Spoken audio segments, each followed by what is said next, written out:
안녕하십니까, 윤도영입니다. 이 시간에는 윤도영의 최상위권 입시 분석 45화 2028학년도 수능 시험 체제 분석 시작하겠습니다. 얼마 전에 한 이틀 전인가요? 그 교육부에서 2028학년도 수능을 어떤 식으로 볼 것인지를 발표를 했습니다. 물론 뭐 보도자료가 있으니까 이미 뭐 아시는 분들도 계시겠지만 뭐 대부분의 우리 학생들이랑 학부모님들은 그 보도자료를 어디서 찾아야 되는지도 모르는 경우가 있으니까요. 제가 뭐 간단하게 정리를 해봤습니다. 자, 첫 번째, 2028학년도 수능 점수 체제. 이 점수 같은 경우는 그 국어, 수학, 영어는 똑같습니다. 그러니까 변한 게 없어요. 변한 게 없다는 얘기는 지금 현재 돌아가고 있는 수능 체제랑 똑같다는 얘기입니다. 근데 이렇게만 말하면 지금 현재 돌아가는 게 뭔지 또 잘 모르시잖아요. 왜?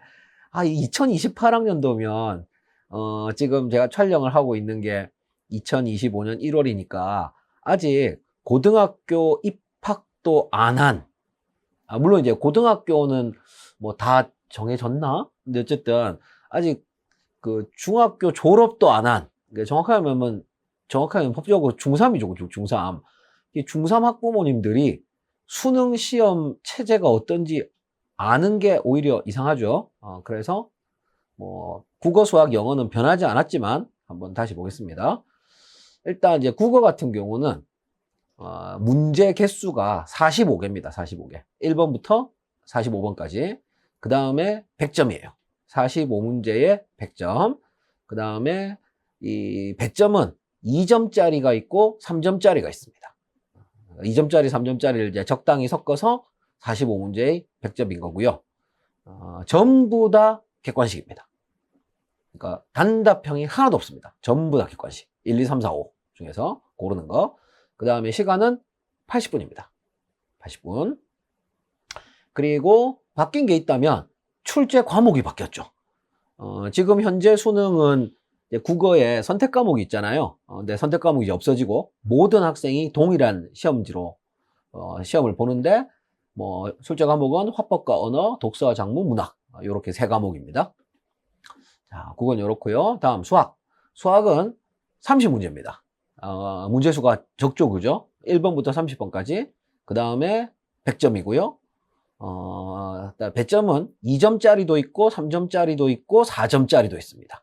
그러니까 2점짜리가 쉽고 4점짜리가 어렵습니다. 시간은 100분 줘요. 그러니까 사실 시간을 제일 많이 주죠. 왜냐하면 30문제인데 100분이에요. 그러면 한 문제당 3분 넘게 주는 겁니다. 좀 전에 이제 국어 같은 경우는 45문제에 80분이니까 한 문제당 2분도 안 주는 거예요. 그러니까 수학이 이제 제일 많이 주고요. 그 다음에 객관식도 있지만 단답형도 있습니다. 그리고 단답형이 이 30%. 그러면 상당히 큰 거죠, 그죠? 그 다음에 출제 과목은 바뀌었습니다. 역시 선택 없어졌고요. 대수, 미적분원, 확률과 통계 이렇게 세 과목입니다. 자, 영어는 국어랑 마찬가지로 45점입니다. 그리고 100점은 100점이고요. 그 다음에 2점짜리, 3점짜리. 단 시간은 국어가 80분이었잖아요. 영어는 70분입니다. 시간이 조금 짧죠. 그리고 전부 다 객관식이고 이 단답형은 없습니다. 사실 단답형은 수학에만 있어요. 그런데 듣기평가가 45문항 중 17문항 이 듣기평가고요. 나머지 28문항은 푸는 겁니다. 사실 이건 이제 뭐 출제 과목이라고 하기 조금 애매한데, 왜냐하면 영어는 뭐 아시겠지만 절대평가입니다. 그러니까 90점만 넘으면, 그러니까 90점부터 100점까지는 다 똑같이 1등급입니다. 그러니까 내가 만약에 1등을 받았으면 90점으로 받았는지 100점으로 받았는지 본인만 아는 거죠. 남들은 알 수가 없어요. 그냥 1등급이다. 그걸로 끝이고요. 그 다음에 한국사. 한국사는 여기 뭐 필수라고 적혀 있지 않습니까? 이 말은 모든 학생이 다 봐야 된다는 얘기입니다. 그러면 국어, 수학, 영어는 필수라고 안 적혀 있었는데 그럼 안 봐도 된다는 얘기냐? 맞습니다. 국어, 수학, 영어는 안 봐도 됩니다. 물론 이제 내가 원하는 대학에, 내가 어느 대학을 가고 싶은데 그 대학에서 국어, 영어, 국어, 수학, 영어를 봐라. 이런 봐야 되는 거죠. 그런데 제가 좀 보니까 그렇더라고요. 그 예체능 쪽에서는 대학마다 좀 차이는 있지만 수학을 안 봐도 되는 대학이 있습니다. 그러니까 수능 성적표를 낼 때 수학은 뭐 내도 되고 안 내도 되고, 그러니까 국어랑 영어랑 탐구만 보겠다 뭐 이런 대학들이 있거든요. 그런 대학의 경우에는 수학을 안 봐도 되죠. 그래서 그 수능 신청할 때 보면은 어떤 과목을 볼 것인지를 다 물어봅니다. 그러니까 다 체크를 해야 돼요. 그러니까 만약에 국어에 체크를 안 했어, 그러면 국어 시험 못 보는 겁니다. 그런데 한국사는 모든 학생이, 수능을 보는 모든 학생이 다 봐야 됩니다. 뭐 아시겠지만 뭐 절대평가고요. 20문제입니다. 20문제에 30분. 뭐 시간도 그렇게 뭐 많이 안 줍니다. 그 다음 이제 50점이고요. 전부 다 객관식이고 2점 아니면 3점. 이렇게 됩니다. 자, 그 다음 뭐니 해도 가장 많이 바뀐 게 탐구인데요. 탐구는 일단 사회, 과학, 직업 이렇게 세 가지가 있습니다. 단 모든 학생이 사회과학 직업을 다 보는 건 아닙니다. 선택입니다. 어떻게 선택이냐? 사회와 과학 두 개를 보거나 아니면 직업을 보거나. 이해가셨나요? 사회 더하기 과학을 보거나 아니면 직업을 보거나. 그러니까 사회만 본다? 안 됩니다. 과학만 본다? 안 됩니다. 그 다음에 직업만 본다? 됩니다. 그런데 사회 직업 본다? 안 됩니다. 과학 직업 본다? 안 됩니다. 그러니까 무조건 사회 과학을 보거나 직업을 보거나 이렇게 둘 중에 하나를 선택하는 겁니다. 뭐 직업 보는 학생들도 있으니까요. 그 다음에 전부 다 이제 25문제 25문제고요. 요게 조금 바뀌었죠. 그죠? 원래는 그 선택일 때는, 그러니까 지금 고등학생들, 그러니까 2026학년도, 2027학년도까지는 이 사회과학이 총 17과목, 사회가 9과목이고 과학이 8과목인데 총 17과목 중에 2개 선택하는 거거든요. 그리고 그거는 20문제에 30분이에요. 근데 여기는 좀 늘어났습니다. 사회는 25문제, 죄송합니다. 25문제에 40분. 그 다음에 이제 배점은 50점이에요. 그 다음에 과학도 마찬가지로 25문제 40분, 배점은 50점이고요. 그 다음에 직업도 25문제 40분, 배점은 50점입니다. 단, 25문제에 50점이면 그냥 한 문제당 2점이면 딱 깔끔하게 끝난단 말이죠. 그런데 그게 아닙니다.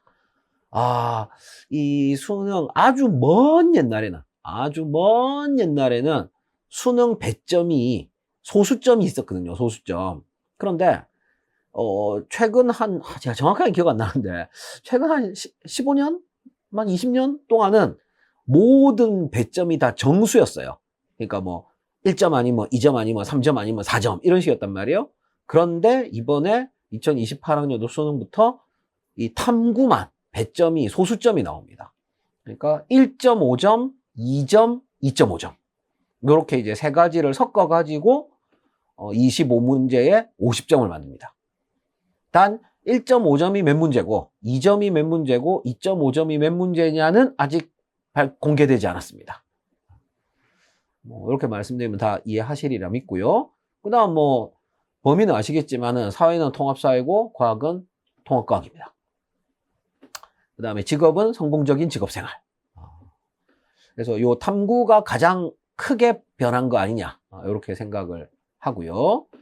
그 다음에 마지막으로 제2외국어 한문. 이거는 원래는 이게 그 30문제에 40분이었는데 이것도 좀 줄었습니다. 20문제로 줄었고, 그 다음에 시간은 30분, 그 다음에 50점. 단 요거는 이제 선택입니다.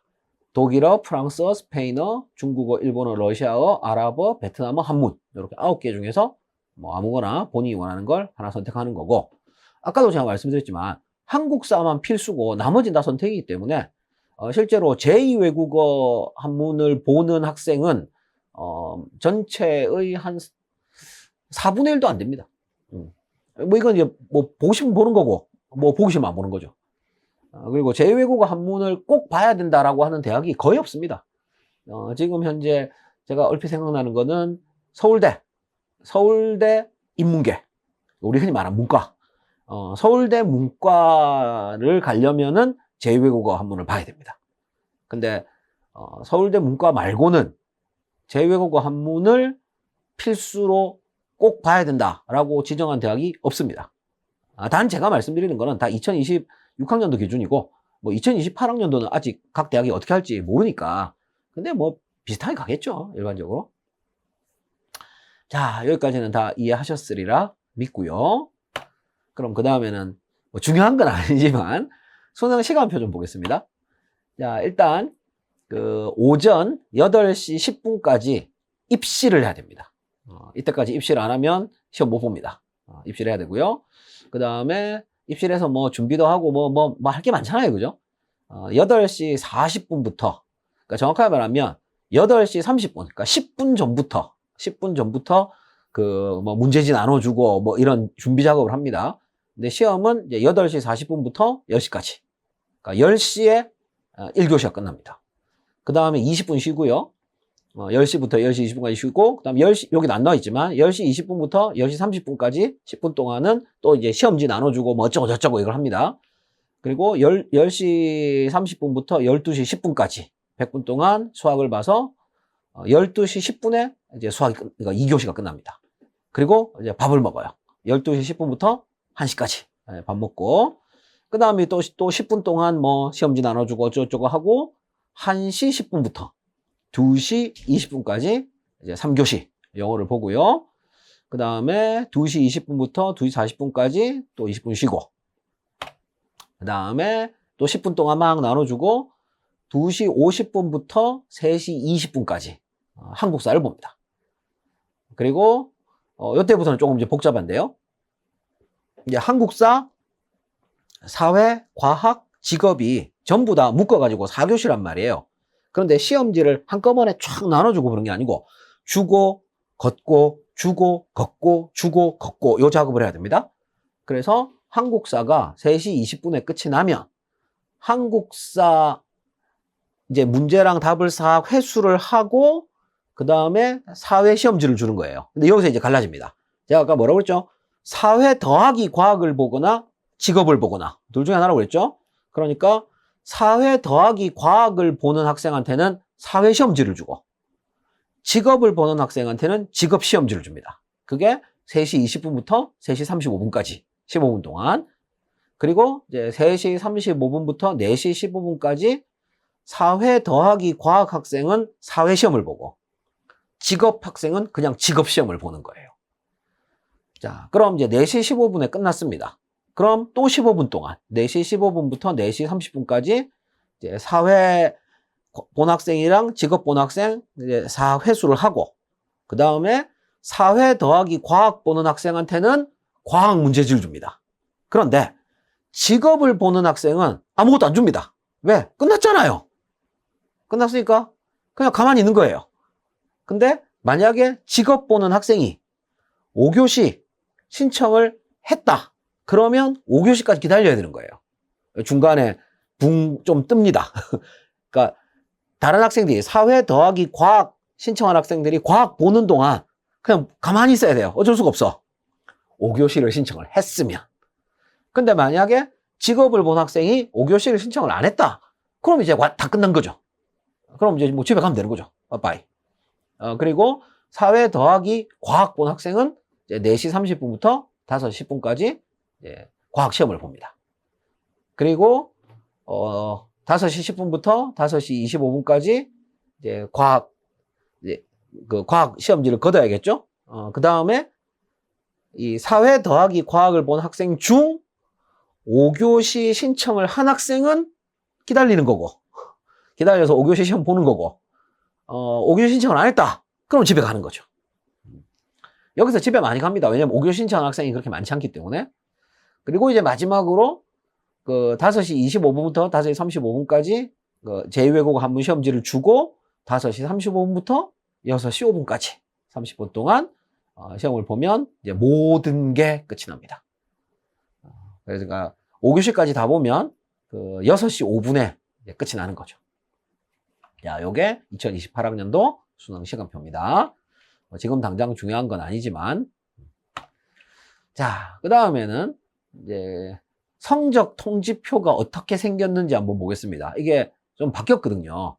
자, 일단 여기 보시면은 한국사가 뭐 이유는 잘 모르겠지만 4교시 때 보지만 한국사가 제일 앞에 있습니다. 그러니까 원래는 이제 교시로 따지면 1교시가 국어니까 국어가 제일 앞이고 이래야 되는데 한국사는 4교시에 보는데도 불구하고 제일 앞에 있습니다. 그리고 한국사 같은 경우는 절대평가이기 때문에 표준점수 100분위가 둘 다 없고요. 등급만 있습니다. 그 다음에 영어도 표준점수 100분이었고 등급만 있고요. 그 다음 제2외국어 한문 같은 경우는 만약에 봤다면 역시 절대평가이기 때문에 표준점수 100분이었고 등급만 있습니다. 그래서 한국사, 영어, 제2외국어 한문 요 세 개는 등급만 이제 나올 겁니다. 자, 그 다음에 이제 국어랑 수학 같은 경우는 표준점수와 100분위 등급 이렇게 세 개가 나옵니다. 단 이제 사실 뭐 제 개인적인 생각으로는 어차피 이제 그 선택 과목이 없어졌단 말이에요. 뭐 국어고 수학이고 탐국어.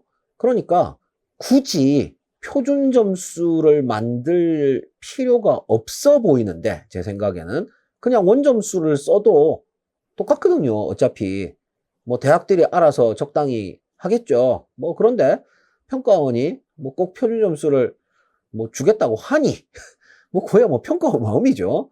근데 이 표준화라는 작업 자체가 사실은 의미가 없습니다. 이제는 모든 학생이 같은 시험지를 보기 때문에 평가원도 분명히 그걸 알고 있을 텐데 뭐 과거에 계속 표준 점수를 했었으니까 뭐 다시 뭐 원점수로 돌릴 이유가 없다 뭐 이렇게 생각하는 것 같기도 하고요. 뭐 어쨌든 뭐 그건 중요한 게 아니고 이제 원점수면은 국어가 몇 점 만점이죠? 100점 만점입니다. 수학은 100점 만점, 그 다음에 사회는 50점 만점, 과학은 50점 만점, 직업도 50점 만점. 원점수라면 그렇다는 얘기예요. 원점수라면. 그런데 이제 성적표에서는 표준 점수를 주기 때문에 만점이 그럼 몇 점이냐? 시험의 난이도에 따라 바뀝니다. 그러니까 만점 몇 점일지는 지금은 알 수가 없어요. 단 이제 표준 점수란 뭐냐 하면은 시험이 쉽게 나오건 어렵게 나오건 평균 점수가 있을 거잖아요. 예를 들면 국어의 경우 모든 학생의 점수를 평균을 냈더니 그러니까 원점 100점 만점에 몇 점 이거를 평균 냈더니 평균이 예를 들어서 뭐 62점이야 뭐 이럴 수 있잖아요. 그죠? 그럼 어떻게 하느냐 평균 점수를 그러니까 평균이 몇 점이건 간에 평균 점수를 받은 학생한테 표준 점수를 100점을 줍니다. 국어랑 수학은. 그 다음에 사회, 과학, 직업은 평균을 받은 학생한테 표준 점수를 50점을 줍니다.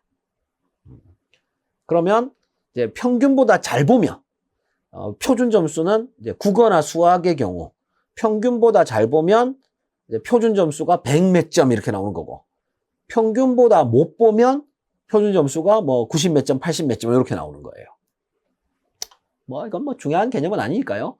뭐 어쨌든 이제 국어 수학은 표준 점수 100분위 등급을 주고요. 탐구 같은 경우는 아까도 말씀드렸지만 사회 더하기 과학을 보거나 직업을 보거나 둘 중에 하나입니다. 그러니까 사회 더하기 과학을 보면 직업은 빈칸으로 나올 것이고 사회과학만 숫자가 나오겠죠. 반대로 직업을 봤으면 이제 사회과학은 빈칸으로 나오고 직업만 숫자로 나올 겁니다. 뭐 어쨌든 뭐 요게 그 2028학년도 성적 통지표입니다.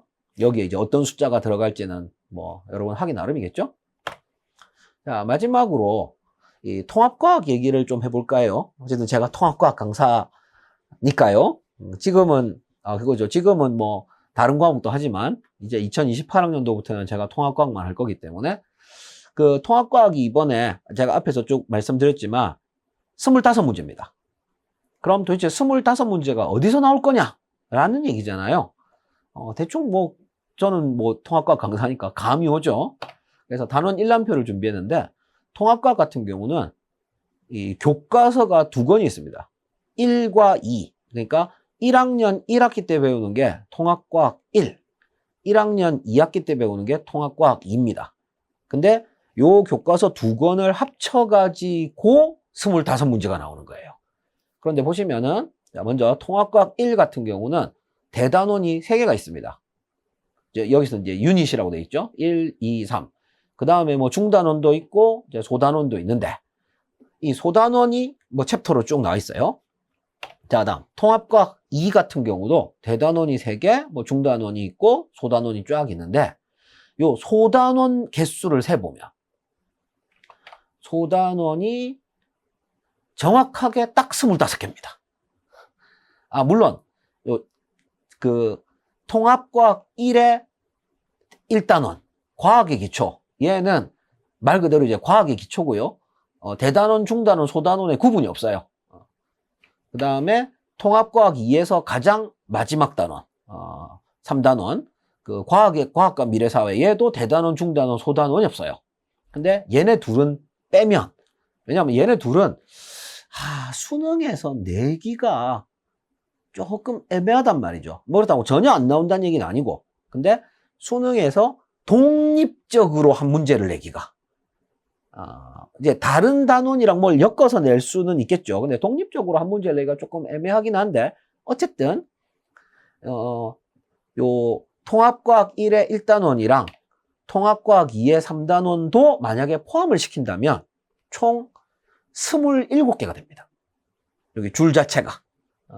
그러면 27개의 이 단원에서 25문제가 나오는 거죠. 그러니까 그냥 한 챕터당 하나씩 나온다라고 생각하면 제일 이제 쉬울 겁니다. 단 사실은 여기 제가 챕터들이 쫙 나와 있지 않습니까? 근데 이 챕터들 중에서 좀 이렇게 긴 챕터도 있지만 모든 챕터가 길이가 같을 수는 없잖아요. 긴 챕터도 있지만 짧은 챕터도 있단 말이에요. 그러니까 짧은 챕터 같은 경우는 안 나올 수도 있긴 합니다. 근데 어쨌든 제가 말씀드리고 싶은 것은 27개의 단원이 있는데 여기서 25문제가 나오는 것이니까 한 챕터당 평균 하나 정도 내면은 무난하지 않겠느냐. 그럼 각각의 챕터에서 어떤 문제가 나올지는 저는 이미 다 알고 있죠. 뭐 그래서 뭐 열심히만 하면, 이게 좀 양이 많기 때문에 뭐 암기해야 될 것도 많고 뭐 하지만 열심히만 하면 뭐 누구나 잘 볼 수 있을 겁니다. 자, 여기까지 말씀드리면 연도형의 최상위권 입시 분석 45번째 이야기, 2028학년도 수능 시험 체제 분석 여기서 마치겠습니다. 우리 이번에 고등학교 입학하는 이제 2028학년도에 대학 갈 우리 학생들 뭐 각자 원하는 고등학교 다 가셔서 열심히 잘 공부하시기 바래요. 자, 저는 여기서 물러가겠습니다. 감사합니다. 지금까지 연도형이었습니다.